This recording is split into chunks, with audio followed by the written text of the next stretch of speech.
Good afternoon, State of Black Learning Conference, and welcome to my session, College Choice: Getting Accepted, Getting Scholarships, and Getting Through While Minimizing Debt. I first want to share a little bit about me and my background and how I came here today. So I'm a developmental psychologist by training. I got my bachelor's degree in psychology from Florida A&M University. I then went on to pursue graduate study in psychology at the University of Michigan, where I received my master's degree in 2006 and finally my PhD in 2009. Following my graduation, I started my career as a college level educator. I was a professor of psychology for many years. I worked full-time at Broward College in Fort Lauderdale from 2011 to 2021 and transitioned to the University of North Florida, where I am currently teaching part-time in the psychology department.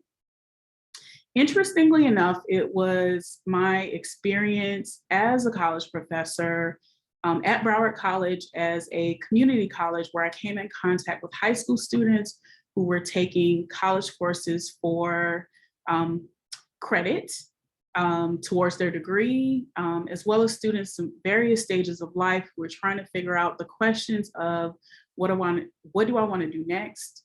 Where's my educational journey taking me? How do I get accepted to very selective and competitive programs? And it was that experience that led me to pursue independent educational consulting, in which I've been active since 2018 until present day. I want to talk a little bit more about what it means to be an independent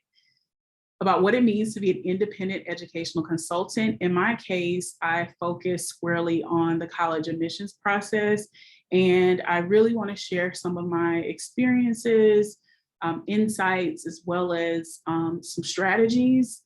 And what I'd love to get off this presentation is some idea sharing as well, as far as how do we best help our African-American students not only apply and get into college, but succeed and thrive once they're there. Today's agenda, there are lots that I like to cover. Want to focus first on the college admissions expertise, like where do students typically turn to for help and support, both in schools and outside of schools, and which school counselors play a very key role. I want to talk in general about the college prep and engagement process. Instead, that there's essentially like 2 application seasons and where the role of pre-college counseling fits in.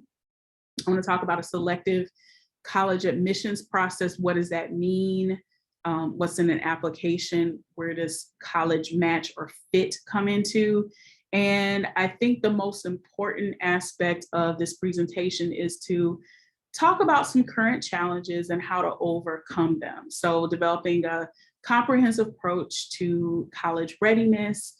I would love to share some best practices and strategies, and again, open a dialogue to talk about opportunities for creative collaboration such that Black students are getting the type of individualized support, guidance that they need to really feel that they're taking ownership of this process and that they're also being empowered. As a little bit of background, I want to talk about the role of school counselors. School counselors are so important in schools across America. However, the typical experience in most schools is that there's not enough counselors on staff to truly meet the demands of students when it comes to the college preparation admissions process. At least that's been my experience and a lot of experiences in speaking to parents and students. The National Association for College Admissions Counseling, as well as the American School Counselor Association, both recommend a student to counselor ratio of about 250 to 1. However, when you look at the actual numbers, there's a slightly different story here. So the US national average, at least as far as 2018 and 2019, because the pandemic caused a little blip in collecting some of these data, the national average was about 430 to 1, meaning for every school counselor on staff, they're serving approximately 430 students. In high schools, as students approach graduation day and they approach their journey towards college application, there's very limited time and resources that school-based counselors have to offer individualized guidance and support, which is one of the reasons why it opened up an opportunity for independent educational consultants to come in and to try to help alleviate that gap for the benefit of the student and the parent. Some states, by the way, have averages when we talk about the student to counselor ratio much larger than this. For example, if anyone's here from California, the averages are typically up closer to 1,001, believe it or not. And so in a lot of places where you see these very large ratios that are out of the recommended ranges, you do see more people, such as myself, professionals such as myself, taking up the mantle to really help provide support to parents and students throughout the admissions process. Speaking of which, what's an independent educational consultant? I always like to give this background because there's quite a few people that are unaware of what we do, how we help serve students and families. This is a student-focused career path. We are student-focused professionals, meaning that we play a very centralized role in helping support students through the college prep and application process. And even on the back end, as far as having acceptance letters in place and financial aid letters in place, and how do I decipher what's going on? How do I make the best choice? It can be quite a journey in deciphering what is the best choice for the student. So we do help support families in that process. As far as the qualifications for becoming an independent educational consultant, there's advanced training that is necessary. I'm sure all of us have heard of, maybe like students, a college student or an older cousin who attempts to help, a younger student through the college application process because they've done it before. Well, there is an advanced training process. I took part in the UC Irvine certificate program where I took a series of courses to get refreshed in the best practices and strategies for helping students through the college admissions process, which I think is so important. If you think about my background, for many, many years, like I worked in a college setting, and yet still I was a bit out of touch and out of tune with what was going on with the current landscape in schools today. So that was my way of getting up to date. Part of being an independent educational consultant is also continuous professional development. There's several organizations that professionals belong to, including the Independent Educational Consultants Association, the Higher Education Consultants Organization, that they offer conferences several times a year. They offer trainings and workshops, and most importantly, there's a code of ethics. So as an independent educational consultant, I do not work for any university. I do not place students at schools. That is considered unethical. I also don't make guarantees that I can't promise. Like I do not promise that I can help get a student into a school. Those are the sorts of promises that cannot be made and may land you in jail. So we don't do that. I make sure to follow tightly that code of ethics. And I guess the most important thing that IECs or independent educational consultants do is they do college visits. They get to know, as I like to say, colleges beyond the brochures, beyond the snippets on the website, beyond the campus tours where they highlight the most positive aspects of the school and downplay others. We like to get to know the school so we can help students find a good match where they are able to thrive. As far as the work of an IEC and a guidance counselor or school-based counselor, I would say that there is quite a bit of overlap, but what the difference is that IECs are, they have the capacity to work with students on a one-on-one basis. Over the series of several months or even several years, as oftentimes students are engaged in the college research process, understanding what the admission process entails, those sorts of things, even as early as 9th grade. So in general, we help students to do a deep dive on research and select best fit colleges and programs. We help to check off some check marks to make sure the students have actually satisfied admissions requirements for those schools that they are most interested in. Believe it or not, sometimes that doesn't happen, like taking the wrong course that is required to go into a specific major at a specific school. We help students and parents navigate the admissions process in general, the financial aid process. And I think what's most important is that we empower students in submitting their best college applications with the support that typically they're not able to get in schools. All right, I want to talk about early engagement. So a few years ago, Jeffrey Salingo came out with a book called Who Gets In and Why? A Year Inside College Admissions. This is highly recommended. It's a must read if you work with students who are in the process of applying to college. One of the things I want to pinpoint when it comes to engagement is that he talked about there being essentially 2 application seasons, not officially now.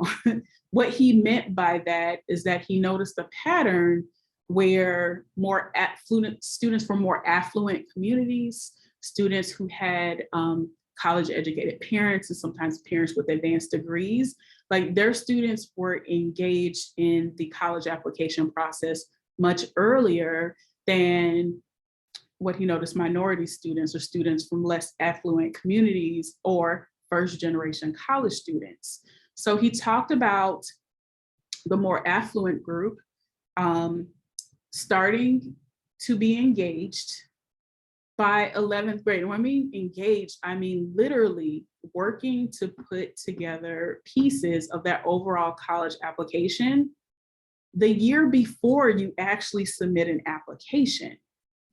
And essentially by the time that our second group comes along, the first group is already mostly done. So you may be thinking like, what are they even working on that early? Seeing that they can't submit an application until after their senior year begins. And that's where I want to really pinpoint the importance of pre-college counseling, which is something that IECs really focus on. It is doing things like having an orientation to the college admissions process, helping students research schools.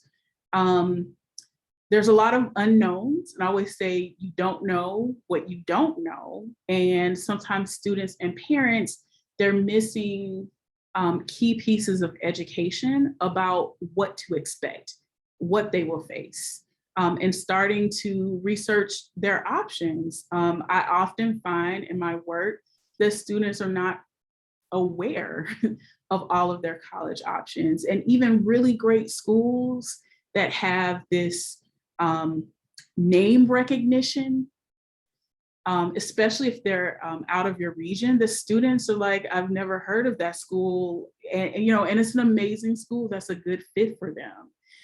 And so that's one aspect of pre-college counseling. Essentially want to make sure that course selections are actually fulfilling entrance requirements. So as a little bit of to share an experience, like recently I was working with a 12th grade student and helping them with their application, and their dream school was NYU, New York University. And when we took a closer look at those admissions requirements, there were requirements for having taken a certain number of AP courses that the student had not taken, right? There was an exception where they could have taken like a different test for it. But the problem was the student did not know this until after their senior year had begun, and it was impossible to get the course that they needed to be able to apply. So unfortunately, they didn't even get a chance to apply to, you know, what was their dream school. So that kind of brings home the point of why pre-college counseling is important. We help students with major and career exploration through a series of assessments that have been found to really work, in my experience, to help guide students. You don't know what you want to do. Let's try to narrow down the path and find some things that you can explore. And then let's match those with colleges that offer the major that you're intended to. I also want to mention that I've had several students who were intent on a specific major, also intent on a specific school, but that school did not even offer their major and they did not know, okay? And they were months out from submitting an application. Resume building, I would say, is another essential part. Making sure students are active, not only in their classes, but outside of their classes, looking at things like what type of extracurriculars they're doing. Summers are a great opportunity to do community service and other things, other experiences to put on their resume. So those are gentle nudges that we give for students and deliver those recommendations to parents. SAT and ACT planning. I can't tell you how many students go in and have taken the SAT cold without any preparation, 12th grade year, and now it's a ticking time clock to get the score they need to be admitted to their college of choice or for a scholarship. And we want to front load and engage them early in that process so that there's not that time pressure. College campus visits, that's an aspect of pre-college counseling. Like even if it's not the school that is the school of your dreams, just for students to get a feel of what it's like to be on a college campus. It gives them questions they want to ask. It allows them to make choices in choosing their best fit college. And essay brainstorming and drafting, you may be thinking, okay, but they can't do that until their senior year, right? Nope, not necessarily.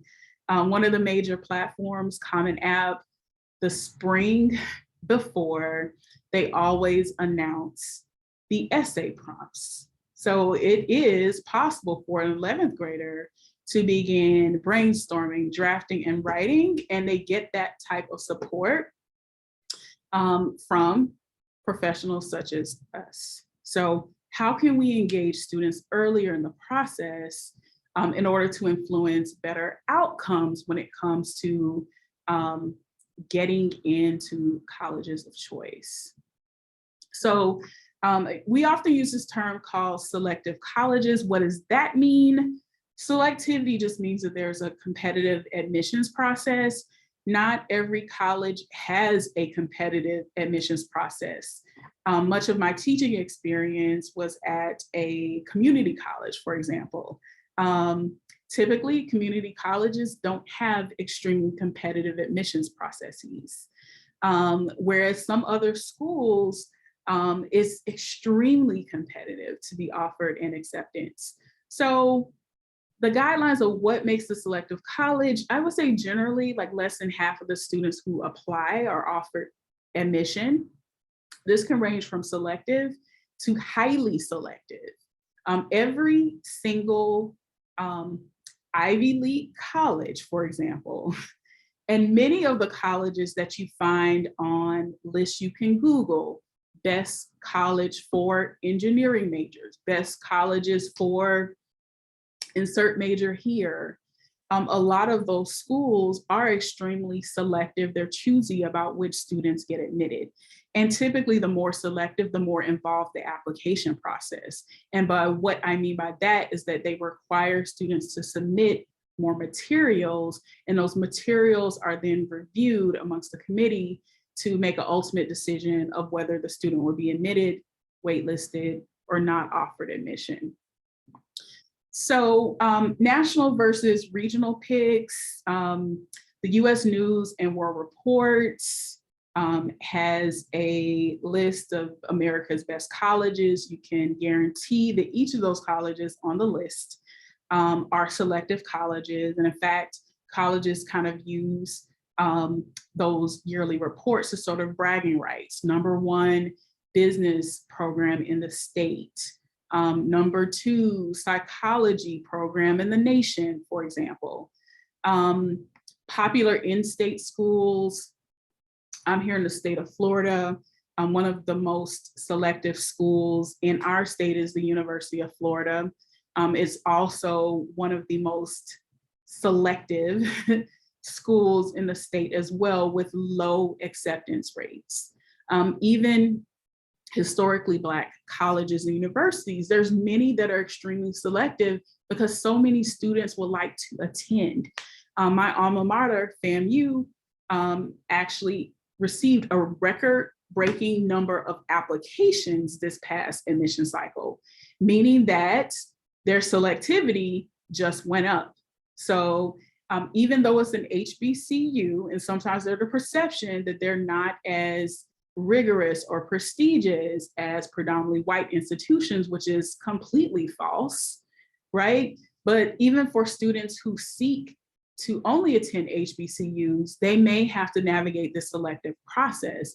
And even then, there's selective programs within colleges and universities. So I mentioned a minute ago that at Broward College, where I used to teach, it's a community college, it's not very selective. That's not exactly true across the board, because our nursing program is ranked one of the best in the area, and it's extremely competitive to get admitted to the nursing program. So this is why you have to take a look on a case-by-case basis and strategically select colleges that you're applying to, which is something I always keep my eye out on as an IEC. A big part of what we do is college matching or college fitting. What I mean by that is there's 3 dimensions. We focus on academics, of course, and here's some examples of some of the things that we'll examine and have students research, right, in choosing their best fit. There's social aspects of selecting the right college fit as well for Black students. I would say one of the biggest ones I get asked about from the students and the parents is about issues of diversity and inclusiveness, especially for students who are considering going to predominantly white institutions. You want your student to be there and be part of a community, you know, people with similar background experiences, to feel comfortable, to feel like it is a safe, not a hostile space for the student to focus on learning. So that's a question that I get asked a lot, especially as someone who is also African-American. And of course, there's the financials. So there's a lot of financial considerations to think of beforehand when we talk about engaging early. Parents, this is one area where you are clearly tapped into, but there's a lot of decisions to make about attending school in state or out of state. Do I go to a public institution, which typically the tuition is cheaper than a private institution? However, not always. Like, I'm a big fan of running the numbers, looking the data, and then making decisions. Most schools are going to have access to scholarships and financial aid. So what are those requirements? Sometimes they're posted on the website of the college of interest. And again, like oftentimes I have students coming, what do I need to do to get a scholarship? I'm like, have you checked out this page, right? So I wanna make sure that no stone is unturned when it comes to accessing things like scholarships as money that does not have to be paid back, along with being abreast of those deadlines, and then college affordability initiatives. So a lot of people are not in tune with this, but a lot of colleges recognize the fact that with tuition rising year after year, there's a lot of families that struggle to make those payments, right? And so some colleges have very unique affordability initiatives, including, and this blew away like one of my families that I was working with, including no loan policies, not a single student loan for any student that goes to this school. And a prime example is Brown University. So Brown University is one of the Ivy League schools, but one of the benefits of getting admitted to Brown is that they cover all of the costs up to the cost of attendance without student loans. And that blows people's mind. And it's not the only school that offers an affordability program such as that. So again, you want to know what you don't know. And by reaching out to someone who has more expertise, these are some of the ways that we can help minimize student loan debt, right? So strategy and positioning is one of the things that I am passionate about, the experience that I want to give all students who come across my proverbial desk. I'm always talking about examining the data. You want to research, you want to run the numbers. You want to do that early. You want to use that data to then inform what I call a balanced college application list. So when choosing selective colleges, you want to make sure that all of them are not too selective to where that you don't get accepted to any, but at the same time, I like to challenge students that, a lot of times there's a perception of like, oh, I'm never going to get in there. And like, well, let's look at this data. Why not? They're underconfident in their own abilities. So sometimes it's asking students to sort of stretch and, let's put it on the list. We want to make sure that there are choices at the end of the day. We want to emphasize strengths where possible. And what I mean by that is being strategic about who to ask for a letter of recommendation. And it may not be, the best person may not be, oh, I'm going to ask my math teacher because I like them. Okay. That may not be the best case choice. It is the essay, which I get a lot of students ask, do they even read these? The more selective you go up, you better believe they're reading everything, okay? We want to strategically select financial safeties, and I put that in air quotes because like I recognize that colleges are expensive, right? But for every student, there may be an option that is more of a financial safety. So why not include that on the list? Scholarship search is a completely different process than the simple application process. And a lot of people don't believe me when I say this, but there are certain scholarships that you can apply for and receive, even if you're not a high school senior. You can be a freshman, a sophomore, a junior, right? So being in tune to those options and making sure you're aware is so important. And the advantages of applying early.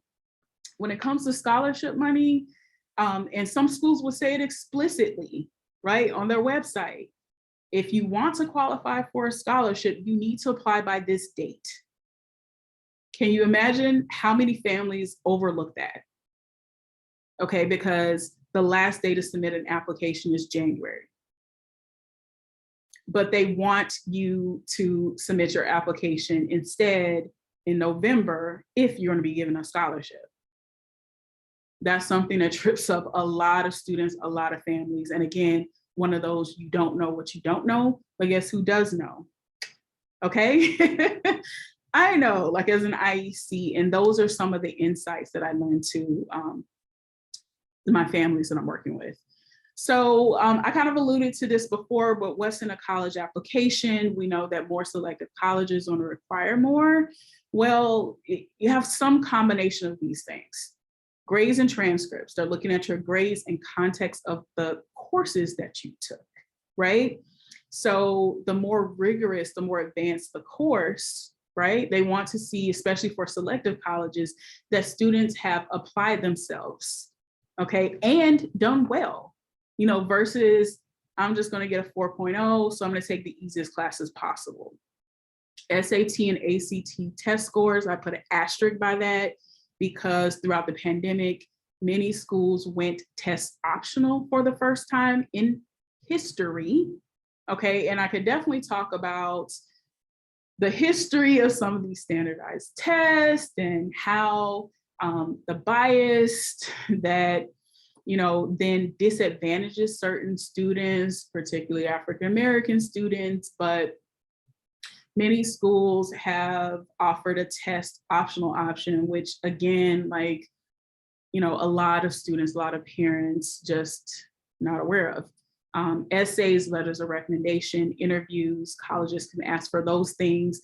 If you're applying to an arts-based program, sometimes they want to see an audition or a portfolio review. I was working with an art student who did not have a portfolio together, although they were very talented, and kind of helped them in working with the art teacher, put together a portfolio. And something else to separate, honors programs and sometimes even scholarships sometimes have separate applications. So my point is, it's important to know all of this and what you're facing and what schools generally require. Yes, they can and do change from year to year, but again, like those are some of the insights that an IEC might have. So each college can request their own application materials, which matters the most. My answer is always, for selective colleges, everything matters the most, right? Want to put forth our best foot forward, and all of these different aspects, especially if your intent is to get accepted and maybe even get some scholarship money. So, all right, again, some of the like overall challenges that I've seen in working with students and families, particularly African Americans, is early engagement. So having that strategy and positioning in place before senior year. I will tell you, like it happens like clockwork every year. The school year begins.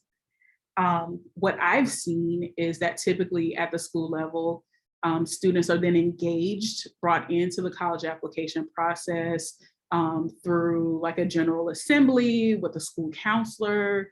And then at that point, students are a bit freaked out, like, oh my gosh, and these applications are due when? You're telling me I have 8 weeks to pull all this stuff together?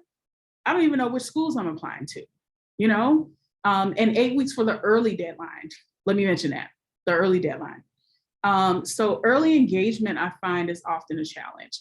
As just an aside, a lot of times when I meet with students, I often ask them if they know who their school counselor is, if they've ever met with them before. And the most common answer I get is no, which then speaks to some of the issues that I mentioned at the beginning with understaffing of school-based counselors. And again, like, I'm not knocking them, they do great work. It's just that in meeting the demand for individualized support, that they're not often able to meet that. Like, even at some very prestigious schools, like I've worked with students from those schools as well, because they just wanted those touch points for one-on-one support. Another big challenge that's on a lot of students and parents' minds is college affordability. Like, I always advocate an early look approach. Like, college costs is one of those things where a lot of people like, oh, I don't want to look, I don't want to know. And sometimes the strategy is, well, they tell the kids, just focus on it, on getting in, we'll figure out the rest. Okay, I actually don't recommend that. We definitely want to keep financials in mind when we're making decisions, so we can make informed decisions moving forward. Colleges and universities themselves are typically your biggest source of scholarships. What I mean by that is when students submit an application, those universities have a pool of money to apply scholarship money towards for students that meet certain qualifications in a lot of cases. Some schools are transparent about what it takes to earn a scholarship and how much money. Other schools is more of like they say, a holistic process. So some of this is a bit of a black box. Like, I don't know everything. No, it's not possible for anyone to know everything and predict how much scholarship money someone is going to get. However, I do think doing your due diligence to identify schools that do have that transparency, add them to the list, making sure that you are meeting some of those requirements can definitely help take a big step towards college affordability. I mentioned this earlier, but an extensive scholarship search and a planning process is important. So I typically help students look for scholarships from the universities themselves. There's a whole wide world of scholarships out there, right? From fraternities, sororities, alumni groups, different organizations, National Honor Society. Like, there's all sorts of groups that offer scholarships. And I will say, like, going back to the early engagement point, that students need to be looking for scholarships often and frequently and early, right? Even if you cannot apply for that scholarship because it's only for 12th graders, guess what? Like, typically organizations that offer scholarships do so year after year after year after year, right? So getting that early view and knowing, okay, I have a list of sources, I'm not scrambling around to look at the last minute. Those are things that can help, like, even out this playing field when it comes to college affordability. And with test prep, I talked about some of the biases and issues that students face with that, but I often find that there are certain test score requirements. I also often find that students haven't taken these tests until after their senior year. And again, like, at that point, there's a huge time pressure and pressure throws off our best performance. So I recommend starting early, and I don't mean that 9th graders need to be taking these tests. That's absolutely not what I mean, but I do mean by 11th grade, it may be a good idea to get a baseline of where you're at. Therefore, you can see or estimate what the gap is between the score that you want. There's months and months of time to have an intervention. So what I mean by that is like getting SAT practice tests.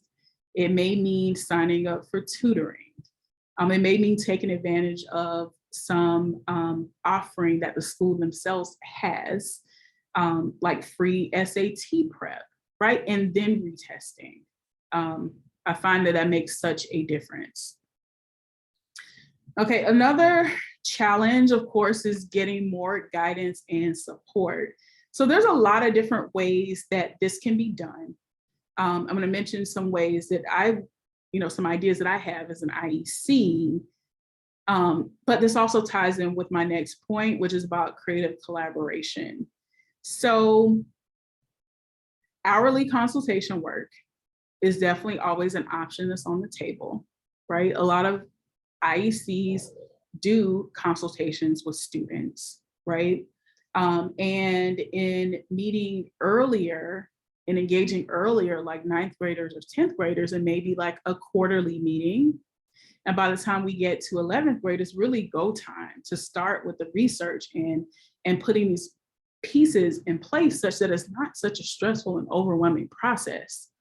So of course, there's one-on-one sort of consultation work, but let's think about what opportunities exist for things like small group workshops or even boot camps, where you leave with an actual draft or work done for essays, for example.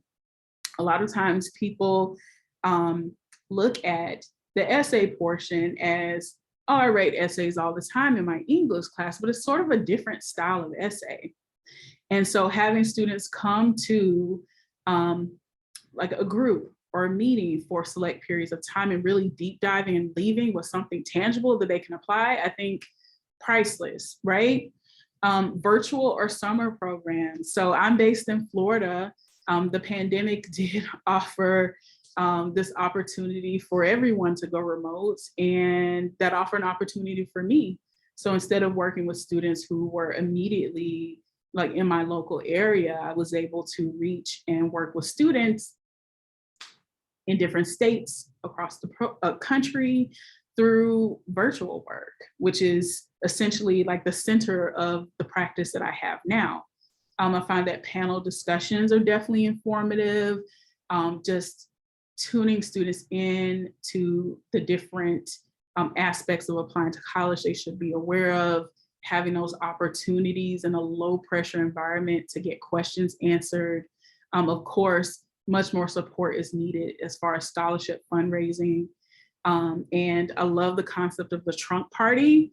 That is after the student's been accepted to school, right? Like you have to find somewhere to live. You're moving into the dorm, you're moving into like an off-campus apartment, having a big trunk, and let's fill it up with the supplies that they need to get started. It's almost like a rite of passage, right?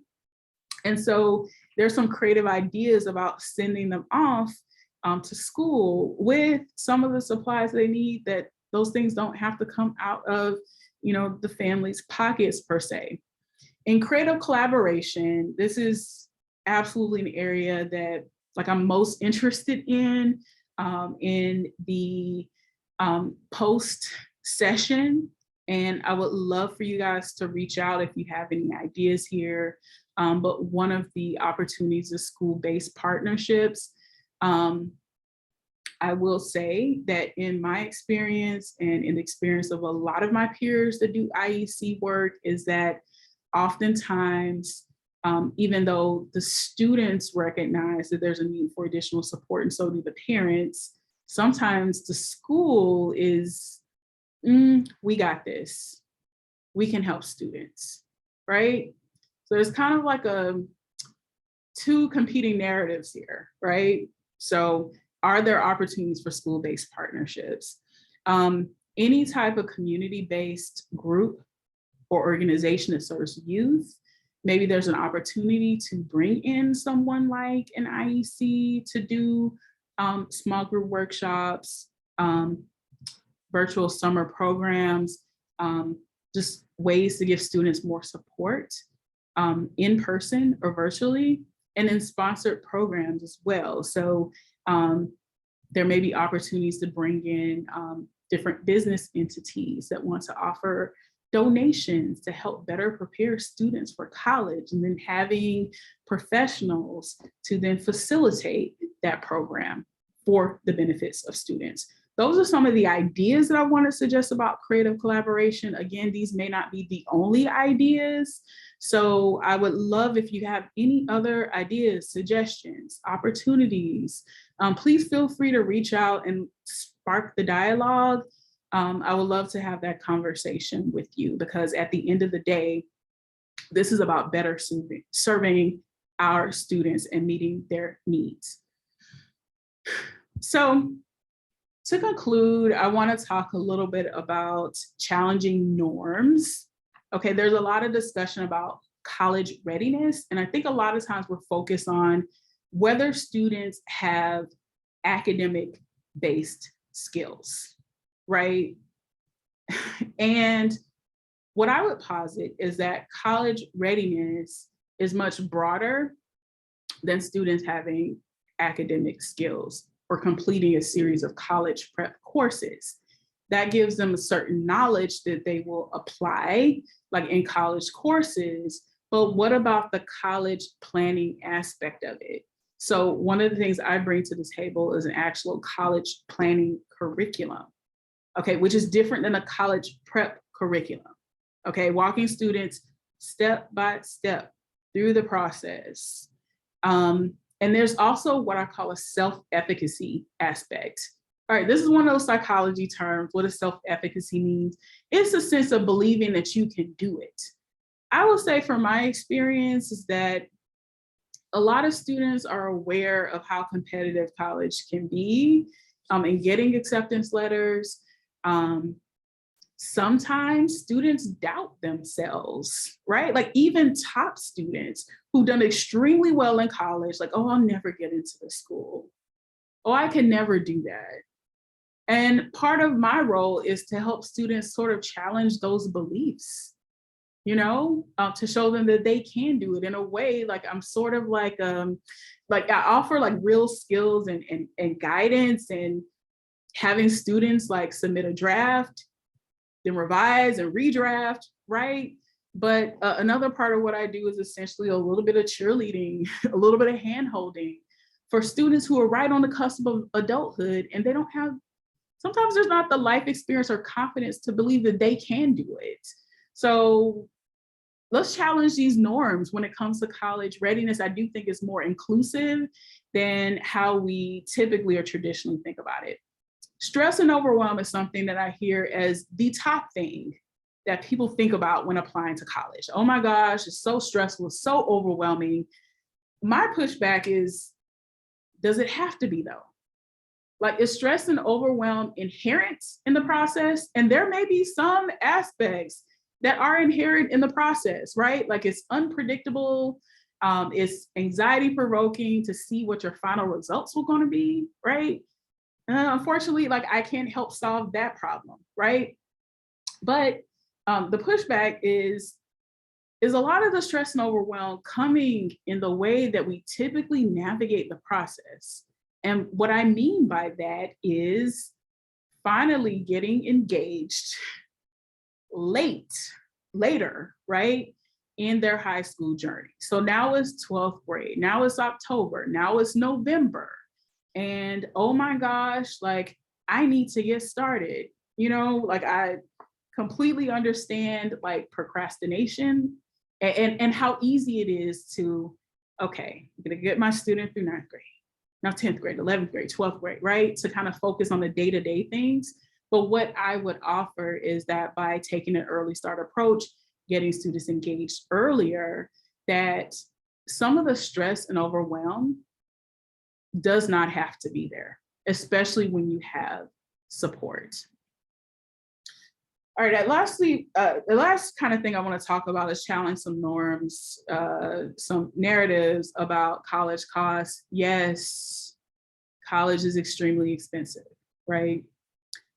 There's definitely been like this college or bust narrative that college is the only way.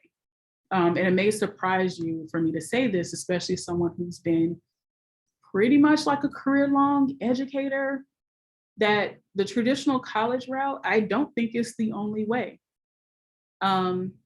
Is that the best fit for your student though? Are there other paths that might be more fruitful, where they thrive, where they're happier?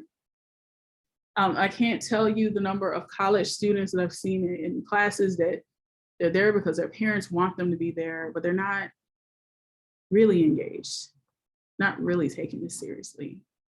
And so they follow the college or bus narrative, but like essentially, where does that lead them, right?